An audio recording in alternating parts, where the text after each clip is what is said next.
Welcome back. आज हम एक और इम्पॉर्टेंट टॉपिक डिस्कस करेंगे जिसमें अगर आपने अपना हार्ट की सर्जरी करवाई हुई है, जिसमें हार्ट वेव आपने जो है रिप्लेसमेंट करवाई हुई है, या आपने जो है नी रिप्लेसमेंट जो है घुटना जो है आपने अपना करवाया हुआ है सर्जरी के थ्रू, तो उसमें ज़्यादातर क्लॉट होने के ब्लड क्लॉट होने के चांसेस ज़्यादा होते हैं।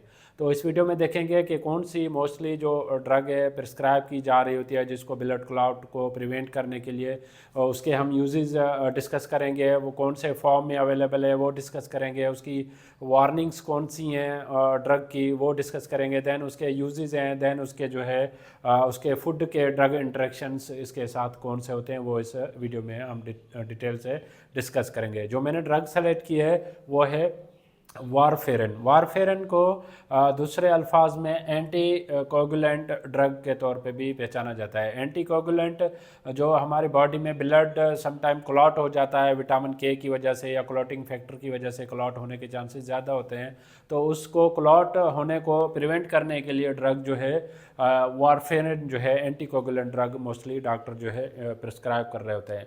अब देखते हैं कि ड्रग एंटी जो कोगुलेंट वारफेरिन कैसे काम करती है। यह interfere with hepatic synthesis of vitamin के डिपेंडेंट क्लॉटिंग फैक्टर। विटामिन के जो डिपेंडिंग क्लॉटिंग फैक्टर होते हैं उनको ये इनहिबिट करती है, जिसमें फैक्टर नंबर 2 है, 7, 9 एंड 10। ये इम्पॉर्टेंट क्लॉटिंग फैक्टर होते हैं विटामिन के जो क्लॉटिंग का रद्द-ए-अमल कर रहे होते हैं। अब क्लॉटिंग को रोकने के लिए एंटीकोगुलेंट ड्रग वारफेरिन दे रहे होते हैं। देन उसके क्या जो है यूजेस क्या है, मोस्टली जो है blood clot and deep vein thrombosis, DVT, उसमें ये इंडिकेट प्रिस्क्राइब की जा रही होती है। Then preventing blood clots, helping to reduce risk of stroke and heart attack. जब ब्लड क्लॉट प्रिवेंट किया जाएगा, क्लॉट नहीं होगा, जिसकी वजह से स्ट्रोक एंड हार्ट अटैक होने के चांसेस कम हो जाते हैं।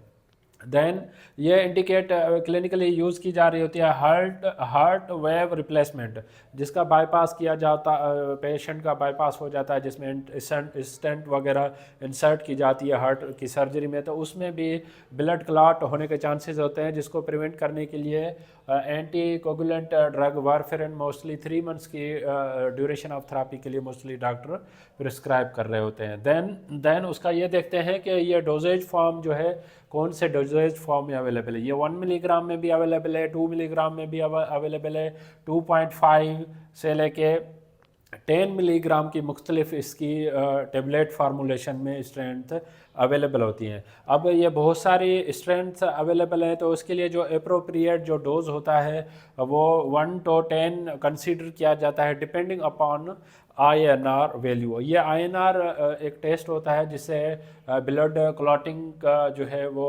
आइडेंटिफाई किया जाता है। उसकी जो नॉर्मल रेंज है 2 to 3 INR, international normalise ratio, उसकी लैब रिपोर्ट्स के तहत ये उसकी रिपोर्ट आती है। अगर इस रिपोर्ट के जैसे हम वारफेरिन जो है देते हैं, वो हमने 1 मिलीग्राम देख लिया, 2 मिलीग्राम या 2 मिलीग्राम से 10 मिलीग्राम, जब वो INR वैल्यू करवाएंगे अगर 3 से अबव होगा तो ब्लीडिंग होने के चांसेस ज़्यादा होते हैं। तो ये INR के लिए जो अप्रोप्रिएट जो रेंज होती है जिसमें आपको ब्लीडिंग होने के चांसेस नहीं होते, क्लॉट होने के चांसेस नहीं होते, तो वो उसकी जो नॉर्मल रेंज है 2 to 3 होती है। अब इसके लिए जो है वार्निंग कौन सी है, काज मेजर और fatal bleeding during starting INR greater than 4।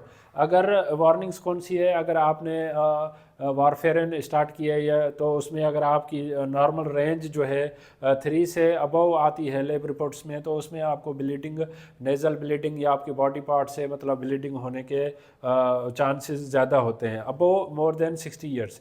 तो इसकी परेशान होने की बात नहीं है। आप डॉक्टर से जो है आप कंसल्ट करेंगे, कार्डियोलॉजिस्ट से कंसल्ट करेंगे, वो डोज जो है आपका अकॉर्डिंग टू INR उसको मेंटेनेंस डोज जो है प्रिस्क्राइब करते हैं। अब देखते हैं कि इसका इंटरेक्शंस कौन सा है। फूड इंटरेक्शंस में avoid food with high in vitamin के। कुछ फूड होते हैं जिसमें विटामिन के की कंसंट्रेशन ज़्यादा होती है, जो है अवॉइड करने होते हैं, वो नहीं लेने होते हैं। उनके साथ जो है वारफेरिन का इंटरेक्शंस होता है। वो कौन से हैं, broccoli, cabbage, Brussels spinach and leafy vegetables, जितने भी पालक वगैरह है या ग्रीन वेजिटेबल्स जितनी भी हैं उसमें मोस्टली जो है विटामिन के होने के चांसेस ज़्यादा होते हैं। तो इसलिए समटाइम पेशेंट को हम काउंसलिंग कर रहे होते हैं कि ये जो लीफी वेजिटेबल्स हैं उसका आप ज़्यादा इस्तेमाल ना करें। उसके साइड इफ़ेक्ट्स में माइनर साइड इफ़ेक्ट्स में कौन सी है? नोज़िया, लॉस ऑफ एपिटाइट, भूख का कम लगना, स्टमक पेन, ये माइनर साइड इफ़ेक्ट्स हैं। मेजर साइड इफ़ेक्ट्स में पेशेंट को जो है वो ब्लीडिंग होने के चांसेस हो सकते हैं। ये कुछ मैंने मालूमात आपसे शेयर की है। ड्रग एंटी कोगुलेंट वारफेरन, ये हाई अलर्ट मेडिकेशंस में भी आती है, सेल्फ मेडिकेशन के तौर पे ये मोस्टली नहीं ली जाती है। इसकी जो है न्यूरो थेरापेटिक इंडेक्स की कैटेगरी में भी इसको हम ऐड कर लेते हैं। अगर इसकी लेवल जो है थोड़ी सी भी ऊपर हो जाए तो ये टॉक्सिसिटी प्रोड्यूस कर लेती है। और इसकी जो डिस्ट्रीब्यूशन है, ये प्रोटीन बाइंडिंग 99% जो हम जैसे ही कोई ड्रग इनटेक करेंगे तो हमारी बॉडी में जो प्रोटीन बाइंडिंग होती है उसके साथ 99% इसकी जो है रिसेप्टर के साथ बाइंडिंग होती है, एल्ब्यूमिन के साथ। यह कुछ मालूमात सी एंटी कोगुलेंट ड्रग वारफेरन की। इस टॉपिक से रिलेटेड अगर आपको कोई क्वेश्चन है तो आप मुझे कमेंट कर सकते हैं, मैं आपके कमेंट का जवाब दूंगा। अगर आपको मेरी वीडियो पसंद आई है तो इसको आप लाइक करें, सब्सक्राइब करें, दूसरों तक शेयर करें ताकि ये अवेयरनेस सब तक पहुंच सके। Thank you for watching daily drug info.